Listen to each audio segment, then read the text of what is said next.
The CQC for the Win Trophy in Resident Evil Remake requires you to beat the entire game using only the combat knife.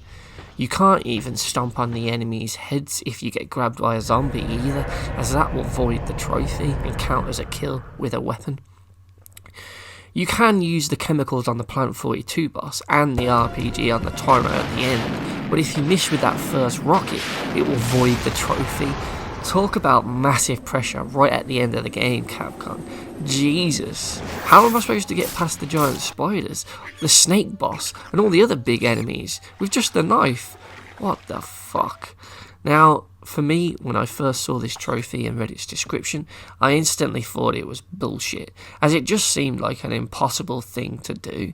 How can you possibly beat the entire game with just a knife? The zombies take a million hits with bullets, never mind fucking the knife. And what about the dogs, the hunters and the bosses, like I said?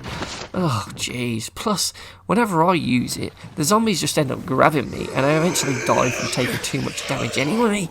It just seemed impossible, and like this was going to be that one bullshit PlayStation trophy that would prevent me from getting the Platinum Trophy in Resi 1. I was a huge fan of the series right from the beginning when I played the original version of Resident Evil 1 when I was a kid on the PlayStation, and I planned to get all of the Platinums across all of the Resident Evil titles that had came out at that point in time, having already done several other titles in the series.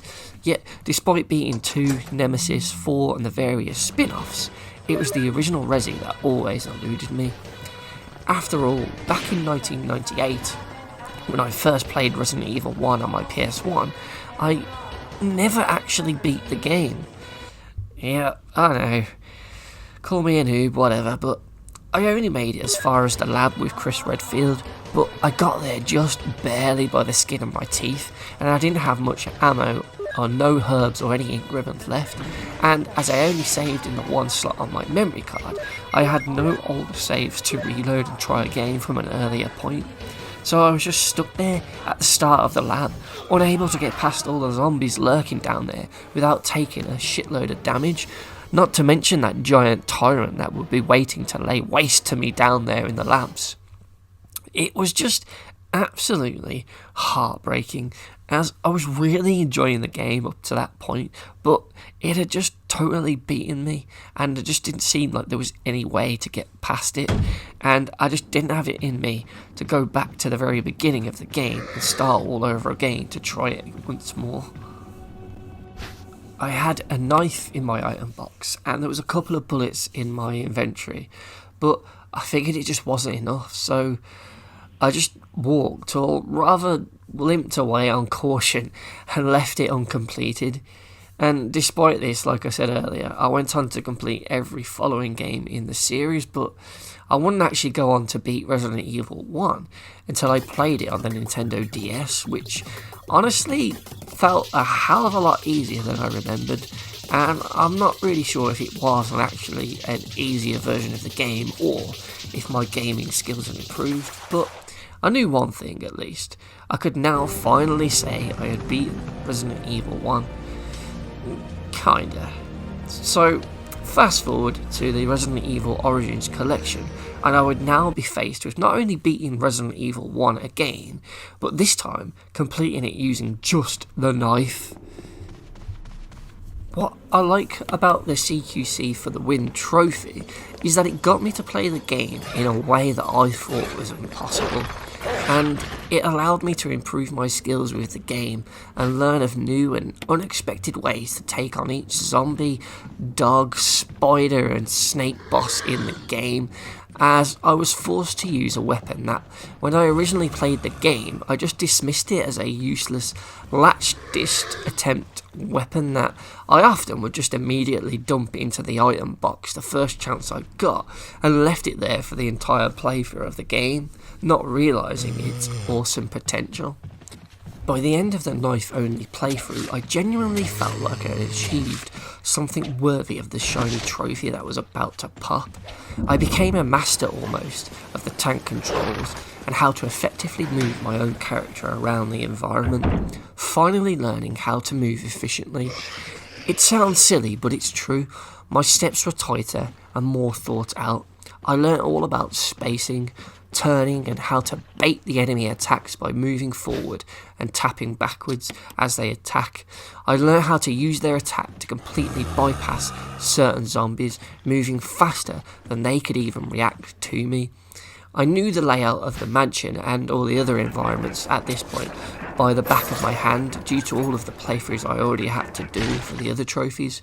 So whenever I went somewhere on this playthrough, it was with purpose. I knew exactly where to go, what to do, and what items I would need to bring with me. There was no risky wandering around the mansion and getting lost, as I knew exactly the order that I needed to do things in. I was now confident in my skill of the game, and I was also now confident of the weapon I had in my hand. This was no longer a useless knife that I would dump into the item box as soon as possible. This was the weapon that would defeat any threat if I needed to fight them.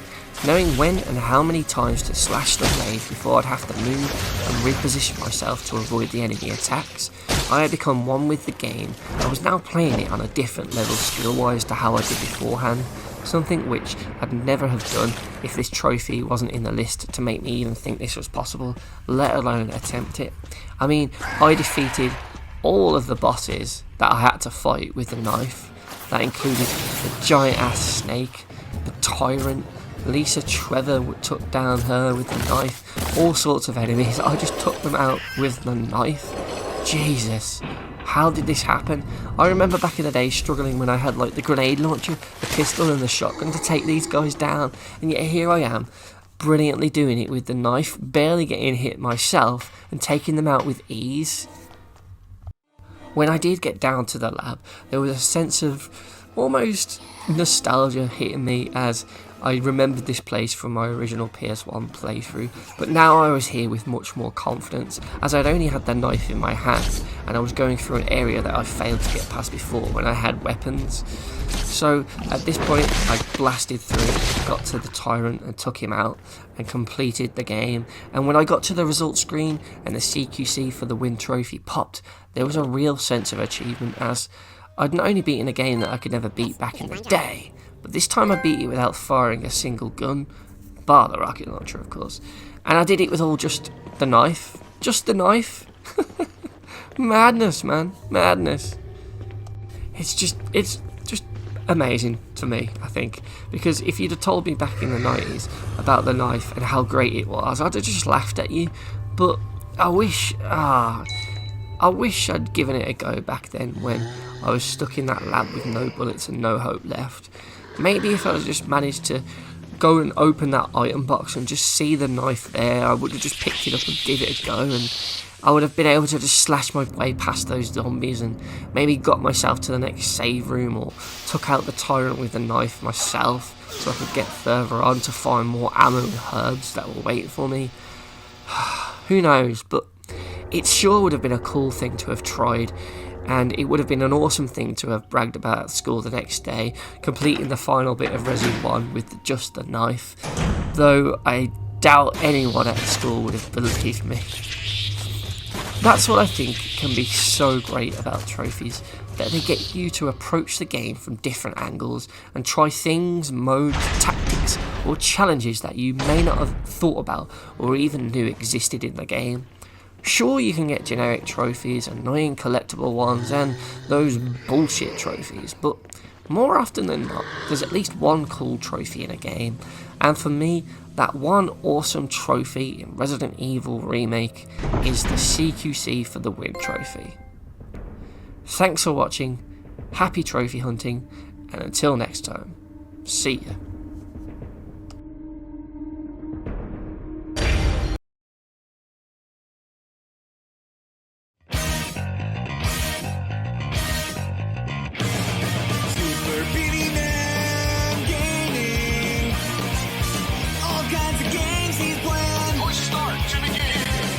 Super Beanie Man Gaming.